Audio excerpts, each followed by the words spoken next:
ეთერშია შუადღის პოლიტიკა FM 98-ზე და 5-ზე. ჩვენ მაუწყებლობთ რადიო სივრცის გაზაფხულის ქუჩის სტუდიიდან. ვაგრძელებთ ჩვენ ეთერს, რომელიც მესამე სეზონს, რომელიც ეძღვნება თბილისის და ადგილობრივი თვითმმართველობის არჩევნებს 2025 წლის შემოდგომაზე ჩატარებულს და მიიწურა 2025 წელი ჩვენ თანდათანობით ჩვენ გადაცემებში ვაჯამებთ განვლილ სეზონს და მთლიანად წელს. იგივე შეიძლება შევახოთ თბილისსაც. მე გურამ ნიკოლაშვილი ვარ.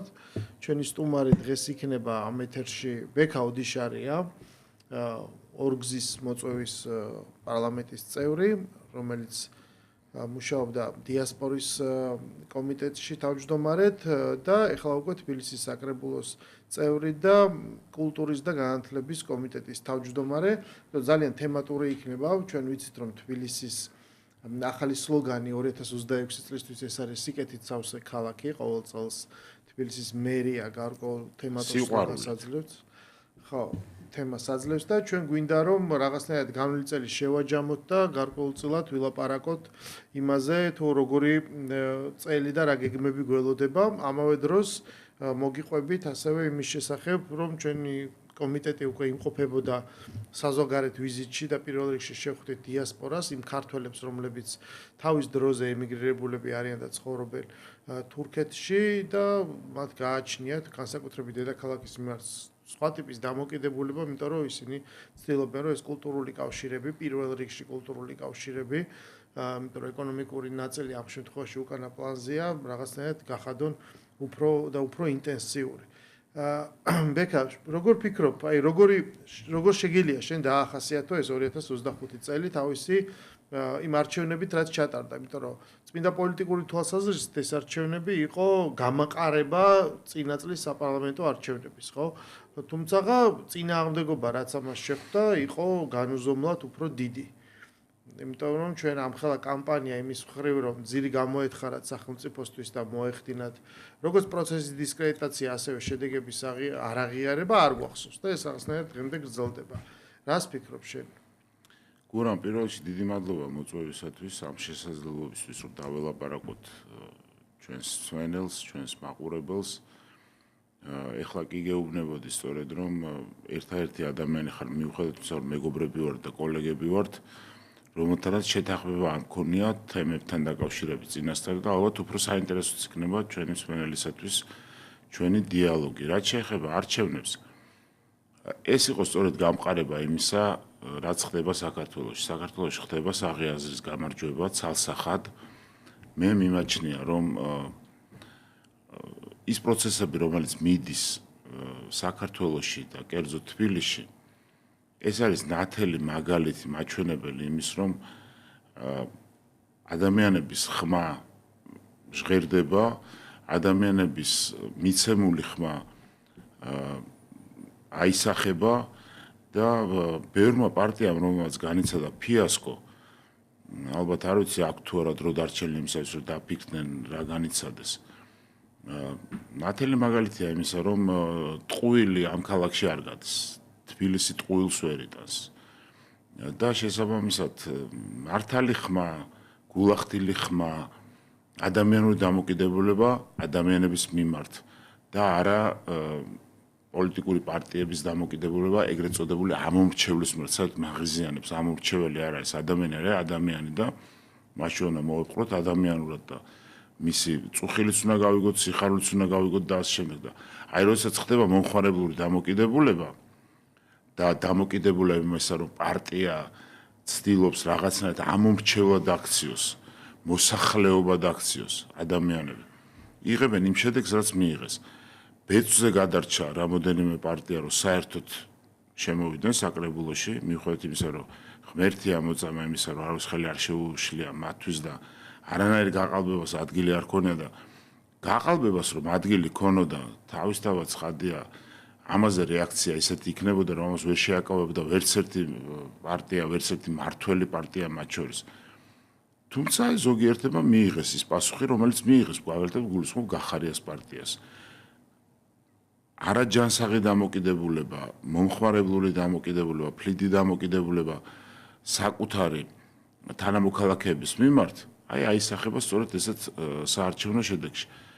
ნუ მე სიმართლე გითხრა, არ ვიცი ხა ნახევრად ხუმრობ წუხარ მინდოდა რომ უფრო მეტი ყოფილიყო ოპოზიციური პარტია, მაგრამ მასე გადაწყვიტა თბილისმა და მე მივესალმები თბილისის გადაწყვეტილებას. ნუ ყოველ შემთხვევაში ის პარტიები რაც არის, ჩვენ ვხედავთ რომ არის სამი პარტია, სრულიად განსხვავებული მიმართულების, იმდენად რომ მათ ფრაქციაც ვერ შექმნეს სამკაციანი, იმიტომ რომ იდეოლოგიური შეუთავსებლობაა.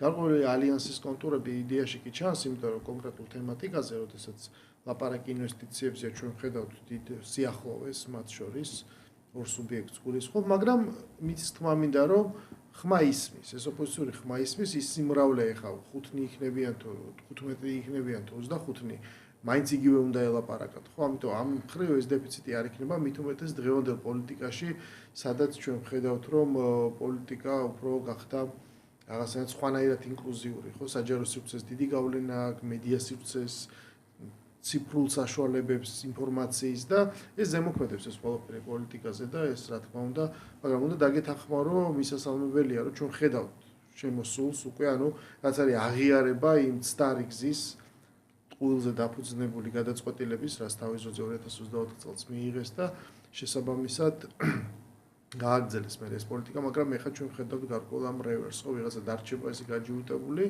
და ბუნებრივია მას აღარ დარჩება მე ასპარეზი და რო არ დარჩება მე ეხლა გინდა აურჩეველი დაუძახოს მოსახლეობას, გინდა მოსახლეობა დაუძახოს, გინდა მოქალაქე.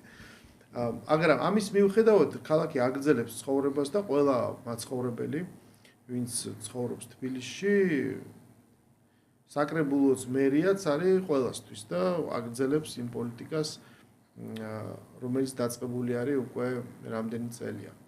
Როგორ ფიქრობ, ანუ 2026 წელს რა იქნება ყველაზე საინტერესო ამ ხრივ, რომ ჩვენთან ახლა უნდა გავდივართ ბიუჯეტის პროექტს, უნდა დავამტკიცოთ ეს სხვადასხვა მიმართულებით უამრავი ხარჯი არის გაზრდილი და ჩვენ ვისმენთ მერის მესვეურების შეხვედრები გვაქვს და მათ გეგმებს და რა არის ყველაზე დასამახსოვრებელი, ანუ რითი შეიძლება დავაინტერესოთ მოსახლეობა.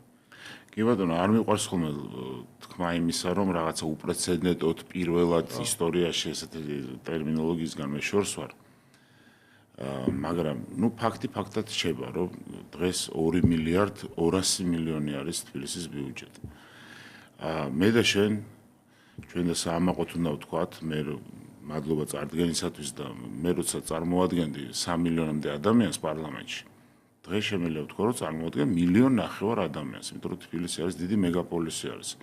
საშუალო ევროპული აღქმითაც კი თბილისი ძალიან დიდი ქალაქი არის და მე და შენს გვაქვს პატივი ჩვენს კოლეგებთან ერთად რომ წარმოვადგენდეთ ამ ქალაქს. ამ ქალაქში ძალიან ბევრი საქმე არის გასაკეთებელი.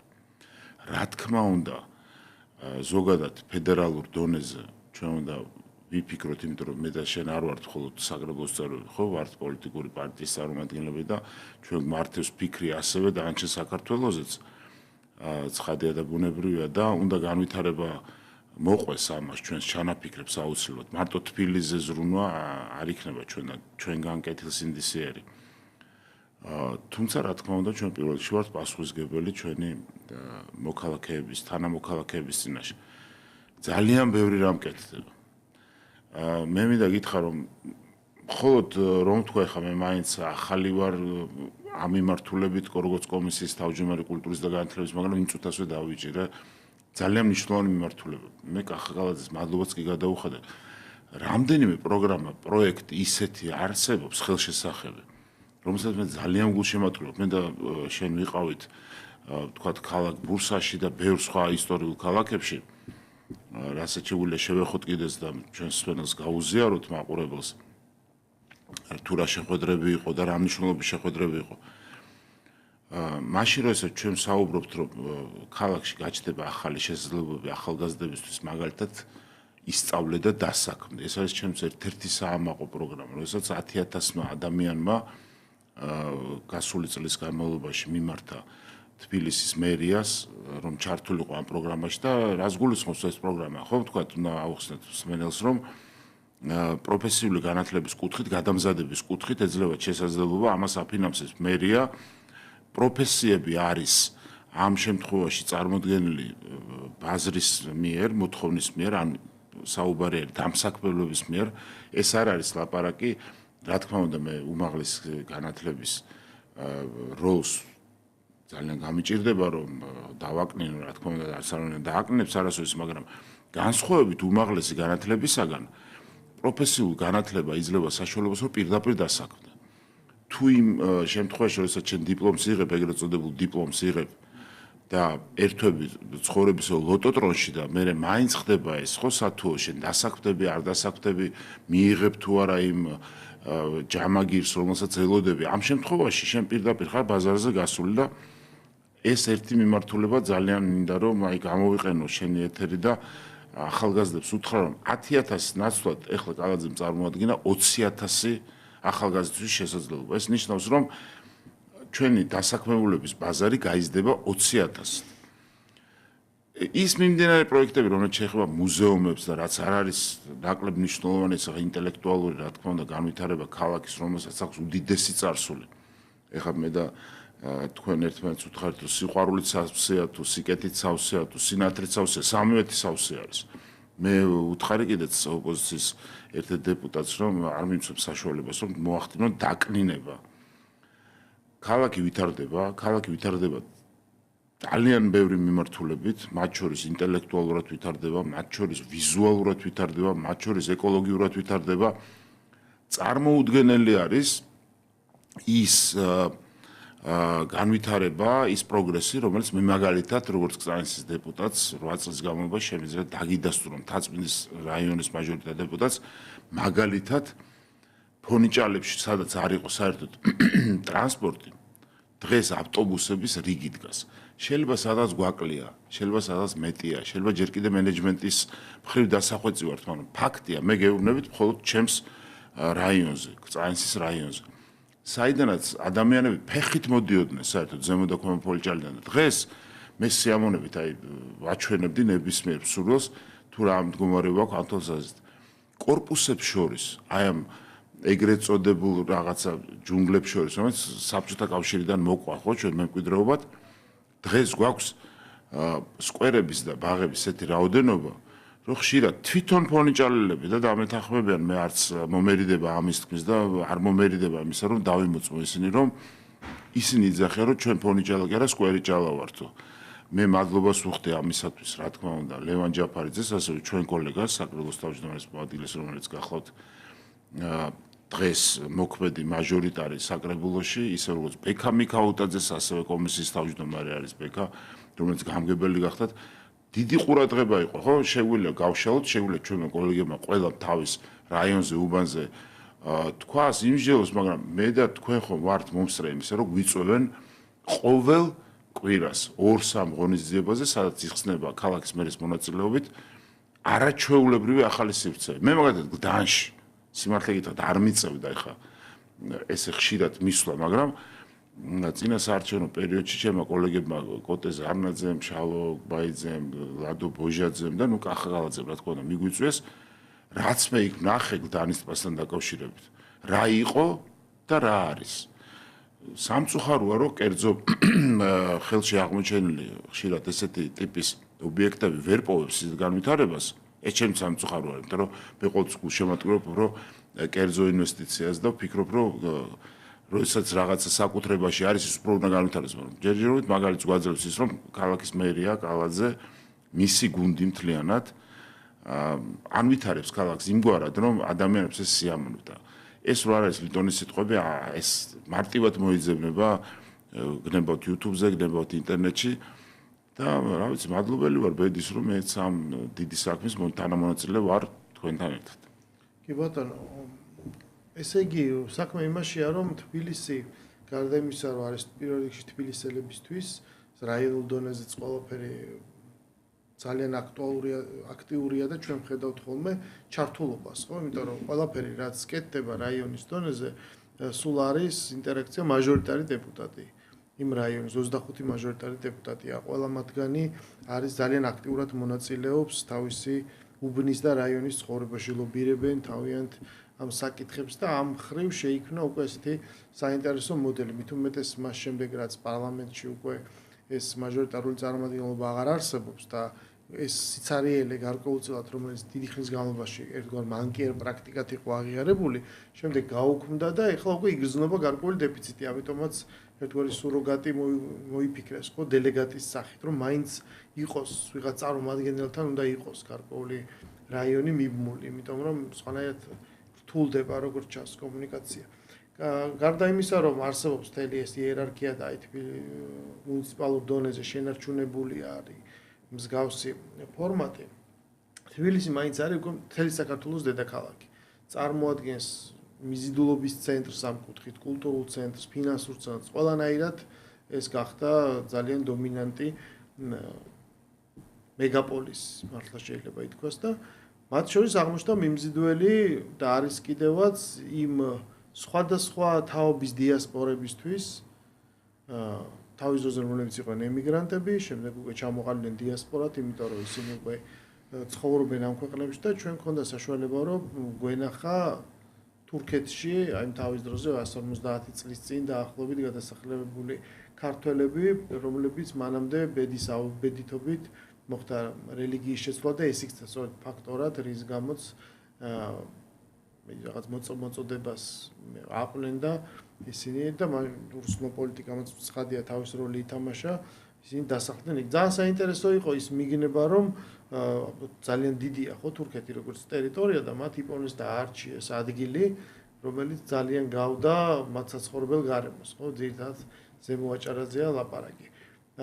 შტაბ-ეჭდილება რა ჩვენ ამ ვიზიტიდან მივიღეთ, რომ რამდენად და მანამდეც შენ წლების განმავლობაში უამრავ დიასპორას ხარ შეხვედრილი, როგორ გესახება აი ურთიერთობის ჩამოყალიბება, თუნდაც ამ უახლესი გამოცდილების ფონზე, დიასპორის როლი, ემიგრაციის როლი საქართველოს ცხოვრებაში, მათი მონაწილეობა, ეს კავშირები, ისინი არიან ჩვენი წარმომადგენლები საზღვარგარეთ და გარკვეულწილად ამბიდრებენ ამ ქვეყანას თუ და ჩამოყალიბდნენ ეს თქვა დიასპორებად თუ მაინც ჩვენ უნდა რაღაცნაირად პოლიტიკით ისე ვიფიქროთ, რომ უფრო მეტად იყვნენ სამშობლოსთან დაკავშირებული. ის რა ხა მიდის დამახინჯება პროცესების, ისევე როგორც ყველა მიმართულებით არის ცდა იმისა, რომ დამახინჯდეს. სამწუხაროდ არა მხოლოდ ქართული ტრიბუნებიდან. ხდება აი აბსოლუტური ფსკერიზაცია, ესე ვიტყოდი მე იმ ღირებულებების, რომელსაც ჩვენ მივისწრაფით, ჩვენ ძალიან სუსტებად გამოიყურებიან ეს ადამიანები და ეს პოლიტიკოსები, რომლებიც საქართველოს დებენ ბრალს იმაში, რომ ჩვენ გვაქვს უკუსლა ევროინსპირაციასთან დაკავშირებით და ყველანაირად საქართველოს ცდილობს, რომ იყოს ფასეული პარტნიორი ევროპული ამ პლატფორმისათვის, ოჯახისათვის, მაგრამ ახლა როდესაც ხელოვნურად ხდება რაღაცაში დადანაშაულება, აქ უკვე ჩვენს ფრუსტრაცია, რა თქმა უნდა, ფრუსტრაციას იწვევს ჩვენ საზოგადოებაში. რაც შეეხება დიასპორას, დიასპორა ეს არის ჩვენი დიდი ძალა. ეს არის ყველა მიმართულებით, მათ შორის დემოგრაფიული მიმართულებით. მეორე საქართველო არის დიასპორაში. და მაშინ როდესაც ჩვენ ბუნებრივია სამართლიანადაც მოვთქვათ, რომ იმასთან დაკავშირებით, რომ ჩვენ გვაქვს პრობლემა მოსახლეობის დასთან დაკავშირებით, აქ დიასპორა ჩვენ უნდა განვიხილოთ ამ პროცესის განუყოფელ ნაწილად. ის რომ დიასპორის დიდი ნაწილი ინახავს საქართველოს დიდ ნაწილს, ეს ბუნებრივია, მაგრამ ჩვენ ამის მადლიერების შეგრძნება ერთი წამითაც არ უნდა დავკარგოთ. ეს არიან ადამიანები, რომლებიც შრომობენ დღე და ღამე და მართლაც აკეთებენ იმ დიდ ქართულ საქმეს, რომელსაც ქვია საქართველოს დამოუკიდებლობის, სუვერენიტეტის, ძლიერების გამყარება. თუმცა კიდევ აქვე მინდა ვთქვა, რომ არიან ადამიანები, სულად გამორჩეული დიასპორელები და ეს არის საუკუნოვანი გამოცდილება არის ჩვენი. მე შევახსენებდი ამერიკის შეერთებულ შტატებს თუ ვინ შექმნა მაგალითად ბალეტი ამერიკული და სხვა და უამრავი ჩვენი ძალიან დიდი წინაპარი იყო მონაწილე ევროპული და დასავლური ცივილიზაციის აღმასვლის და ამით ჩვენ ვამაყობთ და ვიამაყობთ მუდმივად. დიასპორაში რაც შეეხება ჩვენს კონკრეტულ ვიზიტს, ეს იყო განსაკუთრებული და რატომ? მინდა განმარტო. ჩვენ გვყავს რამდენიმე დიასპორა, ეს არის ირანის დროინდელი დიასპორა, როდესაც ის იყო იძულებითი, სხვა დროს იყო ეს გარკვეული ეკონომიკური დიასპორა, იყო პირველი ფრანგული დიასპორა და მე ალბათ მithქვამს კიდეც შენთვის რომ ჩემი ბაბუები არიან დაკრძალული ლევილის სასაფლაოზე ეს სხვადასხვა ტიპის დიასპორები არის მაგრამ იქსაც ჩვენ ვიყავით ახლა მინდა მე მსმენელს და მაყურებელს ვუთხარ რომ ეს არის მუჰაჯირობის დროინდელი და აბსოლუტურად სწორედ აღნიშნე რომ მათ მიაგნეს დიდა ჭარას ეძახიან მე რატომაც ფიქრობ რომ დიდა ჭარას და პატარა ჭარას ალბათ თავის საცხოვრებელს განიხილავენ და გახსოვს როგორც განათლების და კულტურის კომიტეტის წევრებმა მე და შენ დაველაპარაკეთ თუ რა შესაძლებლობები შეიძლება მათი იქნას გამოყენებული და რეალიზებული საქართველოში და ნახე როგორ პირდაპირ მოდიან იმაზე რომ გახსნან ორი აკადემია აი ორი აკადემია მე არ მინდა ახლა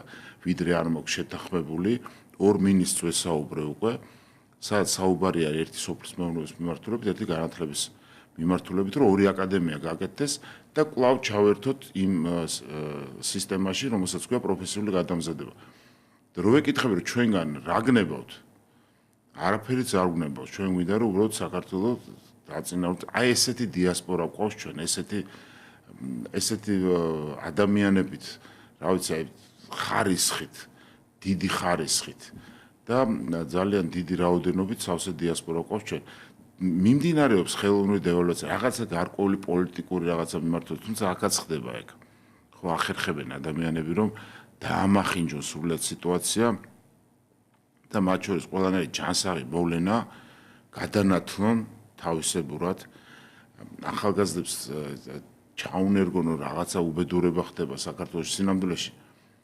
სინამდვილეში ვითარდება ეს ქვეყანა ყველა მხრივ ვითარდება აი თუნდაც ხარ ვავიღოთ ბოლო ეს გადაღებული არაბიზაცია მე რამდენჯერმე მოვიყვანე მაგალითი არ ვიცი ალბათ თქვენს მსმენელსაც იქნება საინტერესო რომ მე მახსოვს ბაუზბეკი იყო ასეთი ინვესტორი ავსტრიელი კაცი იყო კარგი ესენი არიან არაბები ხო თქვა და ეს ძალიან მახინჯი და ქსენოფობიური გამონათქვამი არაბიზაცია რას ნიშნავს ჯერ ესეთი არაბიზაცია ხო მანამდე იყო გაჩინელება იყო თურმე ვარკეთილის რეგიონის მე სპეციალურად ავედი და ერთი ჩინელი არ ცხოვრობს სხვა შორის ჰუალინგში ერთი ჩინელი არ ცხოვრობს ერთი ხო არა წამლად რომ ერთმა ჩინელმა იცხოვროს ახლა რასაკეთებს რეკლამას რომელიღაცა სეილს მენეჯერი და რაღაცა კომპანია რომელიც ცდილობს რომ გაყიდოს საკუთრება ეგ სხვა საკითხია მაგრამ მე არ მჯერა რომ ჩვენ ავაშენებთ ფონიჭალაში რაღაცა ისეთ ინფრასტრუქტურას საერთოდ რომ მთელი დაიძლება მთელი არაბეთი და აკლემებით ჩამოვლენ და ესე იგი დაეყუდებიან აქ ეს იქნება ჩვეულებრივი ჯანსაღი პროცესი არც ბაუზბეკის დროს როცა იყო მოთქმა იმის შესახებ და გოდება რომ თურმე ავსტრიელებმა წაგვართვეს თბილისის გული და აგერ შერატონი არის და მშვენივრად ოპერირებს ის კომპანია უკვე მე რამდენი კომპანია შეიცვალა როგორც მენეჯერული კუთხით და ისე მესაკუთრის კუთხით და ჰუალინგი აგერ მოგიყვანეთ და ისევ იქნება აქ ინფრასტრუქტურის წინააღმდეგ ბრძოლა ეს არის მტრობა რა ქართული დიდი საქმის მით უმეტეს რომ ვიცით ხომ ლელო გამოდგეს წინ გამოაგორეს რომელსაც დაიწყო საუბარი იმაზე რომ თითქოს რაღაცა უბედურება განხორციელდება ამ დროს თვითონ თავად მათი წარუმატებლობა იყო ის რომ ვერ მოიპოვეს ვერცერთი აღმოსავლური კომპანიის ნდობა და ნდობა ის უმნიშვნელოვანესი რამ არის ბიზნესში თორემ კარდაკარ დადიოდნენ ჩინურ კომპანიებთან და სხვებთან ამის მოწმენი ჩვენ ვართ ახლა დღეს არ დაუბადებულ ვართ და ვიცი ზუსტად როგორც იყო მაგრამ როგორც კი დადგა საკითხი იმაზე რომ ბიძინა იმაშვილმა ჩვენმა პოლიტიკურმა გუნდმა მოახერხა რომ ამხელა ინვესტიცია შემოიყვანოს ამის ყველანაირი დაზიანების მცდელობას ვადევნებ ჩვენ თვალყურს თუმცა მე მგონია რომ ადამიანები ვინც ირგვლივ ცხოვრობენ ახლა ფონიჭალაში ის რომ ჩვენ სკვერი გავაკეთეთ და ის რომ ავტობუსი დავნიშნეთ ეს ხო არ არის სამყაროს დასასრულიან ისე რა ვქოთ დასაწყისი და ამით არ შეიძლება ბედნიერება აი ბედნიერი ვიქნები როდესაც ფონიჭალაში თუ სხვა ახლომდებარე დასახლებებში მოყვანილი პროდუქტი იქნება გასაღებული აქ ამ მიმართულებით ახალგაზრდები ისწავლიან ჰოსპიტალიტის ბიზნესს და დასაქმდებიან თითქოს ჩვენ რა მომსახურე პერსონალი უნდა ვიყოთ რას ნიშნავს მომსახურე პერსონალი უნდა იყოს სტუმარ მასბიძობა იყო ჩვენი ადადან პაპადე დასაწყისიც იყო და ჩვენი სიამაყის საგანიც იყო და რა გახდა ამაში რომ თუ გახდებიან მენეჯერები რა მაინც მომსახურე უნდა გახდეს მომსახურეც გახდება მენეჯერიც გახდება და გენერალური მენეჯერიც გახდება თავარი რომ იყოს რაღაცა შესაძლებლობა იმის, რომ ამ ადამიანებს გასაქანი ჰქონდეთ, რომ ჩაერთონ ბიზნესში. და ირგვლივ, როგორც წესი, თქვენ წარმოიდგინეთ ხა, რომ 6 მილიარდი სადაც იხარჯება, რამდენი რამ ჭირდება ამას გვერდითი აქტივობები. ეს იქნება პროდუქტი, ეს იქნება ადამიანური რესურსი თუ სხვადასხვა. რატო ამახინჯებენ ამ სიტუაციას? მე კი კარგად მესმის, მაგრამ მადლობა ღმერთს, რომ ჩვენ ხალხს და ჩვენს თანამოქალაქეებს ყოფნით იმის აბსოლუტური ადამიანური და გონივრული შეხედულება იმას მიმართ, რომ აქ ტრაგედიას ვერ ხედავენ და პირიქით მიესალმებიან. კი, მე მგონია რომ გაგრძელდება მაინც არის იმ დისკუსიაში, რაც სხვადასხვა პროექტის გარშემო მიმდინარეობს, ხოლმე არის აბსოლუტურად ირაციონალური ფობიებზე, შიშებზე, მე ვიტყოდი არა აგებული, არამედ ამის გამოყენებული კამპანიები, რომელიც მიზნად ისახავს სწორედ აი ესეთ ირაციონალურ წინააღმდეგობას და შემდგ ადამიანების შიშების გაღვივებას. მაგრამ მეორე მხრივ არის რაღაცა კითხვები, თქვა ვიღაც საინტერესო, ისიც ინსტრუმენტალიზებულია, ისიც პოლიტიკურ წინააღმდეგობის ნაწილად არის ქცეული, მაგრამ ყოველ შემთხვევაში ამაზე ლაპარაკი მაინც შეიძლება. ბოლოს და ბოლოს თუ ადამიანს დაწერილი სჯერა, წააკითხებ, რომ აი ესია და თქვა სადღაც შეაცვლევინებ აზრს, მაგრამ თუ ეხა ადამიანი უბრალოდ ხელმძღვანელობს რაღაცა აღქმებით, მითოლოგიით და სხვა ტიპის შეხედულებებით, იქ ძალიან რთულია დისკუსია და ამ ნაწილზე ვფიქრობ, რომ ეს კიდე გაგრძელდება, იმიტომ რომ მე დარწმუნებული ვარ, ეს არ გაჩერდება და ანტაგონიზმი რახან არსებობს და ეს არის პირველ რიგში პოლიტიკური ანტაგონიზმი, ყველაფერი იქნება გამოყენებული ცხადია იმ კამპანიის ფარგლებში, სადაც ვხედავთ ჩვენ ხელისუფლების წინააღმდეგ. და ამ შემთხვევაში კი ხელისუფლების წინააღმდეგ ანტაგონიზმი უკვე ეს არის სახელმწიფოს წინააღმდეგაც, იმიტომ რომ სანქციების მოთხოვნა, დამხობის მოთხოვნა, გადადგმული ნაბიჯები, ეს არის პირდაპირ ანტისახელმწიფოებრივი. აი რა კი ანტისახელმწიფოებრიობა ვახსენეთ, ჩვენ ხედავთ ძალიან სერიოზულს და რომ გლობალურ საკითხს რო შევეხოთ, ძალიან სერიოზულ თავდასხმას საქართველოზე. როგორ ფიქრობ, ეს გრძელდება? ოდნავ მინაულდა, იმიტომ რომ მათ დაინახეს, რომ ვერც არჩევნებით, ვერც ქუჩის პროცესით, აქ ხელისუფლების ვერც ცვლილება და ვერც შერყევა ვერ მოხდა.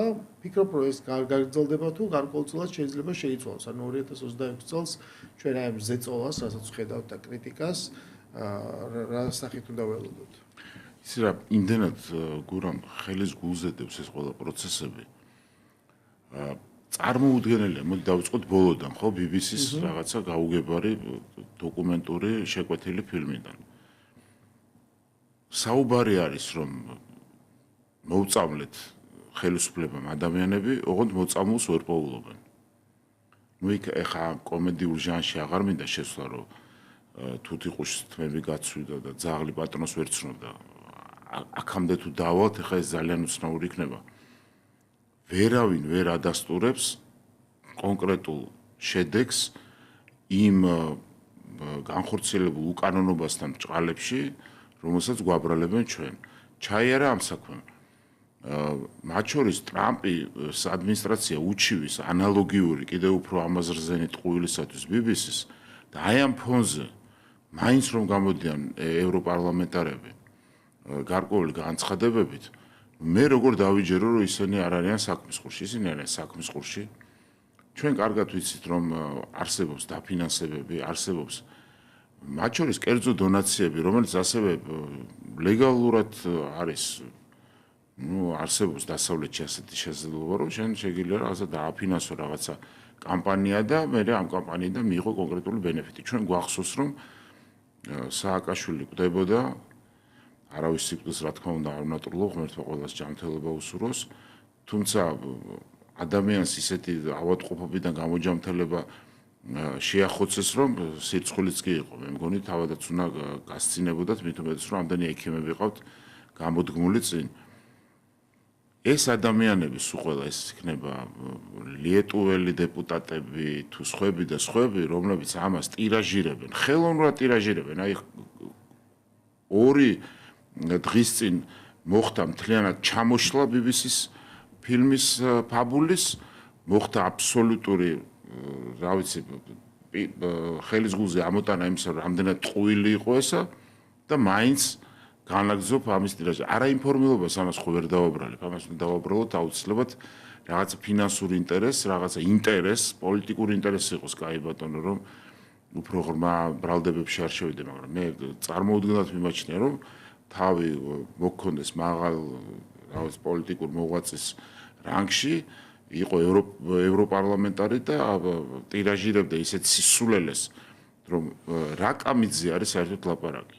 მადლობა ღმერთს, რომ ქართულ ოცნებას ხეროსიმა და ნაგასაკს არ დაგვაბრალებენ იმედია და ახლა სასაცილოც აღარ არის, ხომ კიდე ერთხელ ვეძახი, არჩეულად უბრალოდ ზუსტად თქვა საქართველოს პრემიერ-მინისტრმა და ზუსტად თქვა საქართველოს პარლამენტის თავმჯდომარემ.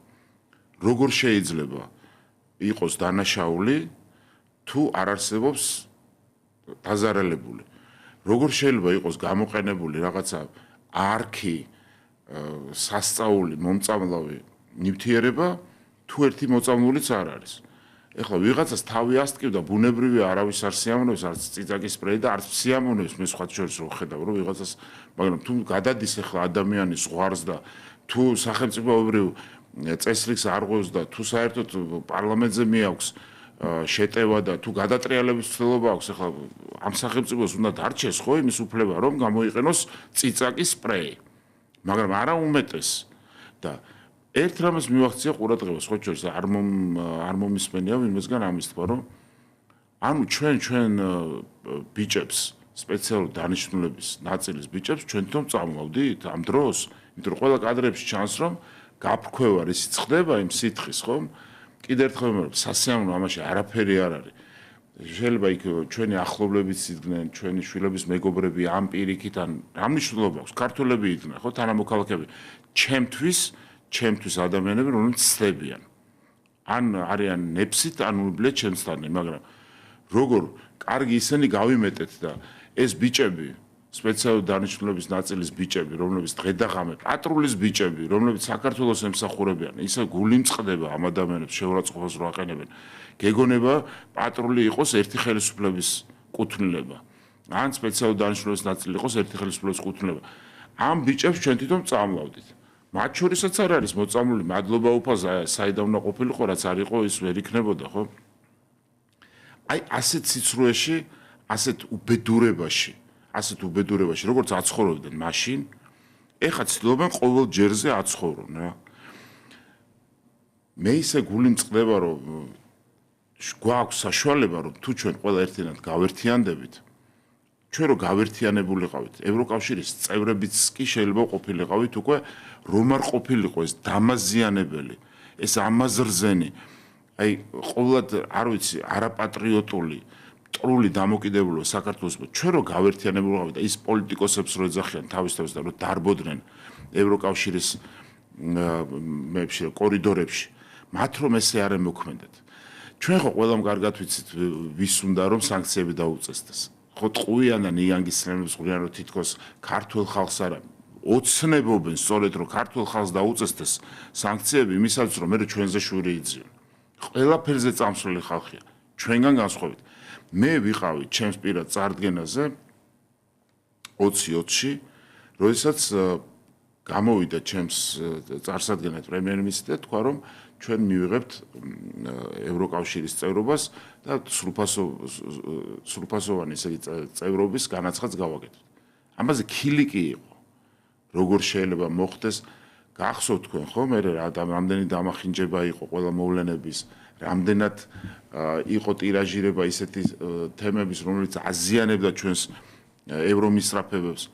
მივიღეთ კანდიდატობა, აქაც ვერ დაოკდნენ. ეხლა დღენიაдаг, დღე და ღამე დარბიან, ხან დარბოდნენ უკრაინაში, რომ ზელენსკი ვითომ არეგულირებდა და აორგანიზებდა სანქციების მინიჭებოდა და ვის არა. არ ჩერდებიან, არ ისვენებენ. მაინც ქართული ოცნება თავისთავად რაღაცნაირად მიიწევს.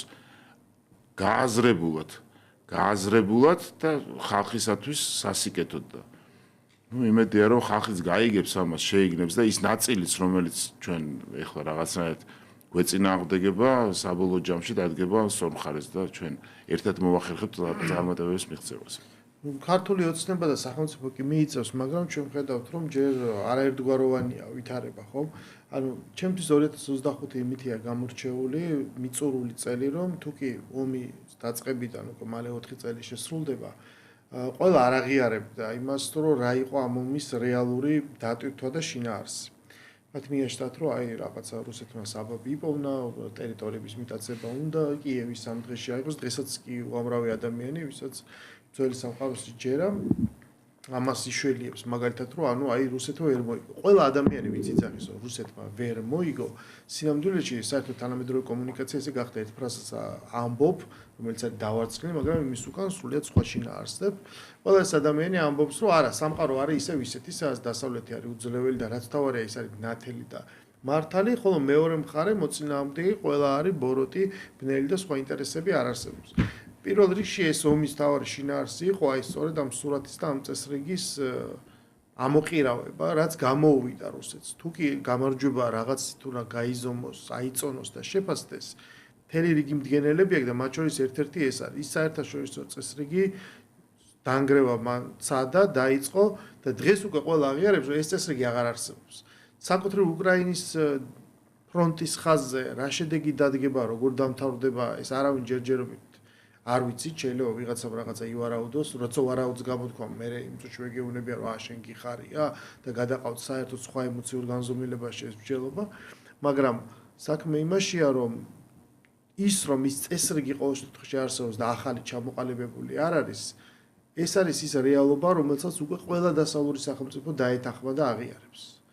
შესაბამისად, ჩვენ ცხოვრობთ ახლა ამ ძალიან ესეთ გარდამავალ პერიოდში, როდესაც ადამიანს არათუ რაღაც გარკვეული სარისკო ღონისძიებების დაწყება მეტი სიფრთხილე გმართებს. ანუ აი, ხო რაღაც ზომიერი სიფრთხილე და კიდევ უფრო ბევრად მეტი სიფრთხილე, მით უმეტეს ჩვენი გამოცდილებით, როცა გვინახავს რა მოულოდნელად შეიძლება სად აღმოჩნდე და ვის შეიძლება ზურგიდან დანა ჩაგარტყას. აი BBC-ის გამოძიება რო ასახე, ეს იყო ახსენე, ეს იყო კლასიკური მაგალითი ამისი, ხო, რაღაც ერთი წლის წინანდელი ამბავი, აი წარმოგიდგენთ ვიღაცა ჯგუფი ზის, რაღაცას ამზადებს, მუშაობს, ქეკავს, ტიპებს წერს, ინტერვიუებზე აგროვებს. ეს რა პროცესი არ მიყვება. უკვე დაგეგმილი გეგმის მიხედვით ევროპარლამენტარებმა კი არ ნახეს აი ამ თემის აბსოლუტური ჩვენს მიერ, ჩვენი არგუმენტებით, მათ შორის ტრამპის ადმინისტრაციის არგუმენტებით აბსოლუტური დევალვაცია მოხდა, ლიკვიდაცია მოხდა თემის. მიუხედავად ამისა, დაწერილი გეგმის მიხედვით, მაინც დაგვარტყოს ადამიანებმა, იმიტომ რომ ამაშიო, მოდი ესე ვთქვათ, ანუ ფული გადახდილია, მუსიკა შეკვეთილია და ჩვენ გავიგეთ ეს ამაზრზენი ნოტები. და ამაშიც ჩანს სწორედ რომ ეს ყველაფერი არის ერთიან სცენარად დაწერილი. როდის უნდა დაიწყოს, როგორ უნდა დაიწყოს, სად, ვინ უნდა ჩაერთოს, ვინ რა უნდა ილაპარაკოს და მეცაც გეტყვი, ამას შეიძლება უფრო დიდ სურათში დანახვაც რა. იმიტომ რომ ფაქტია, რომ აი გვერდზე დღეებში მოხდა მოვლენები, რომელსაც თითქოს პირდაპირ კავშირი არ აქვს, მაგრამ სხვანაირად შეუძლებელია ეჭვი არ გაგიჩნდეს და აქ ერთგვარი სინქრონი არ დაინახო. წინა დღეს იყო სწორედ როცა უკრაინამ ბრალი დაგვიდო ჩვენ იმაში რომ აქტიოს რაღაც საკომუნიკაციო ცენტრი არსებობს თბილისში რაღაც რუსული და ნუ ისო დიოზური საერთოდ რომელიც სხვათა შორის მინდა თქვა რომ არ იყო ჩავარდნაზე გამიზნული და ეს მართლა ბედის წერით და შემთხვევითობით მოხდა და კონკრეტული ადამიანის გმირობით რომ თქვა იგივე ალეკოელის საშუალო ვერ დაწოს სასამართლოს შენობა ხო რომელსაც ექნებოდა შესაბამისი რეზონანსი და გამოძახილი ხო რომ ჩვენები რა იმ თავრობის უუნარობა და კონკრეტული ზიანიც მოეტანა ეხა ბუნებრივია რომ ეს მოახდენდა პროცესის შეფერხებას ხო ეს დაწესებულება იმსახურება გარკვეულ გურამ არ შემიძლია არ გამოიყენო შესაძლებლობა და რო არ გითხრა აი საერთოდ საუბარი იმაზე ჩვენ ის გულშემატკივრობთ არარელევანტურია როგორ შეიძლება ჩვენ გულშემატკივრობდეთ მშვიდობის გარდა რაიმე სხვას თქვა ჩვენი დედაქალაქი ეს ცნობილი აღიარებული ფაქტია რომ 73 ეროვნების წარმომადგენელს იტევს და თანაცხოვრობთ ბედნიერად და რამდენი წელიწადია ჩვენ არ გვსმენია არანაირი დაპირისპირება ეროვნებებს შორის ხო მათ შორის ისეთ ეროვნებებს შორის რომლებიც უკიდურესად დაპირისპირებულები არიან სხვა ვთქვათ ველზე ამაზე საერთოდ საუბარის მე არ ვიცი რას ნიშნავს ეს ხელოვნურად ჩვენთვის გადმოცემა არ მინდა რომ სხვა სლენგი ვიხმარო რაც ჩვენთვის უცხო არის საერთოდ ბუნებრივია გულშემატკივრობის მშვიდობას ყავდა დამეთანხმება ახლა დღეს პარლამენტის წევრი არის ჩვენი მეგობარი, მაშინ ოდესაში იყო ჩვენი გენერალური კონსული, მან გამომიგზავნა 50 ბავშვი 50 მშობელთან ერთად. მე მათ მასპინძლობდი აბსოლუტურად, რა თქმა უნდა, უანგაროდ და ჩემი შესაძლებლობებით უკრაინელ ბავშვებს გულისხმობ და მათ შორის უკრაინაში უკრაინელ დაღუპულ მებრძოლების შვილებს. სწორედ ეს ბავშვები, როცა მყავდა პარლამენტში მოყვანილი და როცა ჩვენ გადმოფინეთ დროშები, აი იმ დღეს გააკეთა ზელენსკიმ განცხადება, რომ გაიწვია ელჩი იმის გამო, რომ ჩვენ თურმე 2 ბუკი არ გადავეცით.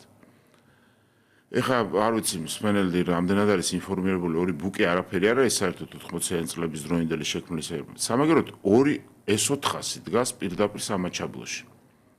რომლის გასროლითაც ეს 400 აი ძალიან საყვალპურო ენაზე რო ახსნა, ნიშნავს რომ 400 კილომეტრი შეუძლია რომ გაანადგუროს ნებისმიერი სამიზნე.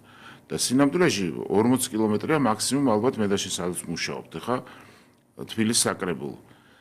და აი ამ ხელოვნური გამოგონილი არ ვიცი საიდან დავალებული მიზნით ზელენსკიმ ჩვენ ჩაგვარტყა ზურგში ლახვარი საკუთარელს მიაყენა უკიდურეს შეურაცხყოფა რომ უთხრა რომ თუ შენ ვერ იზიდავ შეიარაღებას წამოდი სახში და დასაქმდი სხვა საქმეზე კიდევ ერთხელ 2 ბუკი ამ დიდომში არის დაახლოებით 2 ორლულიანი თოფი ну არ ვიცი რა გითხრა ხა ნებისმიერ იმაში დაპირისპირებაში ყველანაირად ცდილობდნენ ჩვენ გვახსოვს მთელი რიგი უმაღლესი თანამდებობის პირების განცხადებები მის თაობაზე რომ საქართველოს უნდა ჩაერთოს საქართველოს რა მოხდა მე ჩაერთოს და გახსნას მეორე ფრონტი მე ზუსტად ვიცი დაბეჭდებით ვიცი და ვიცი რომ შენც იცი საიდან და როგორ მოდიოდა ის ამბავი რომ ჩვენ უნდა გვეომა და თუ ვერ მოახერხებდით რომ მთელი სრულმასშტაბიანი პარტიომასშტაბიანი ომი გაგვემართა რუსეთისაც მე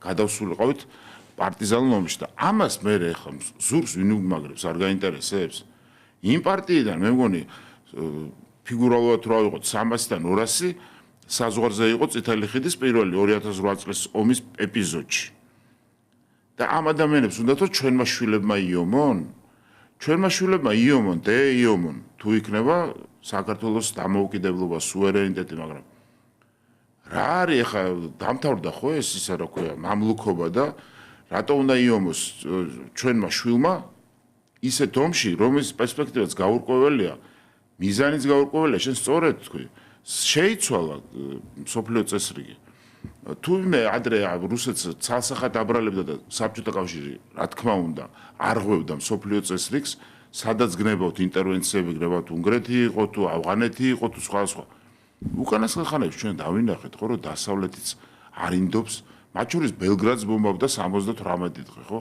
შუაგულ ევროპას არ შევალ ეხლა მე სიღრმეებში მაგრამ ფაქტია რომ იყო შეპირებები გარკვეულწილად და იყო შეთანხმებები რუსეთს და დასავლეთს შორის რომელიც დაირღვა მე რომ ეხლა განმარტო ეს რას გულისხმობ მე დამაბრალებენ რომ მე ვარ საბჭოთა კავშირის და რუსეთის მხარე სინამდვილეში ფაქტი ფაქტად დევს მე ის განცხადებებიც მახსოვს როდესაც რუსეთი მზად იყო ნატოს შესასვლელად თუმცა არავინ არ მიიღო ეს მხედველობაში სერიოზულად არ ვიცი ამან რა მოიტანა როგორ მოიტანა ჩემზე უფრო დიდი პოლიტიკური თქვათ არიან ადამიანები რომელსაც ამას უფრო კარგ ანალიზს გაუკეთებს მაგრამ ის რაც მე მახსოვს რაც წამიკითხავს და რაც ჩემ დროს მოხდა ეს ფაქტია მიუხედავად იმისა რომ არც ერთ ნაწილში რა თქმა უნდა არც ერთ ნაწილში მე არ ვამართლებ ადამიანების სიკვდილს და არ ვამართლებ ქალაქებზე თავდასხმას და მძინარე ქალაქებზე მათ შორის თავდასხმას რასაც ეხლა ნუ ჩვენ ვადევნებთ თვალყურს მაგრამ ეს ერთი ხელის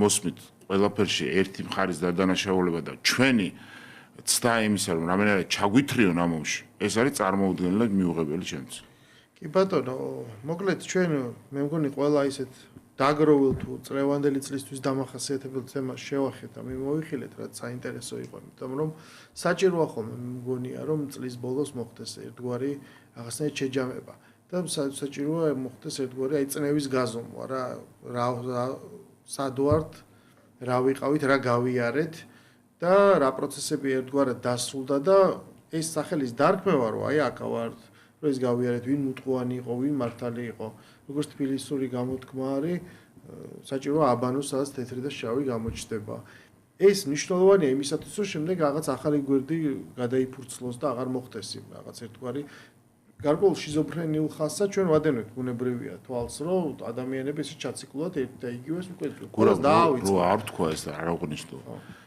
შენი ეთერის საშუალებით არ შემიძლია. ეხლა მიდის ასეთი პროცესი, შიდა პროცესი, მე დავანებოთ საგარეო პროცესებს და გლობალურ პროცესებს თავი. არაჩვეულებრივი შეიძლება ოჯახის შვილების დგანან. რაღაც ხელოვნურ პროტესტში, ეს ხო ხელოვნური პროტესტია, მოდი დავარქვათ.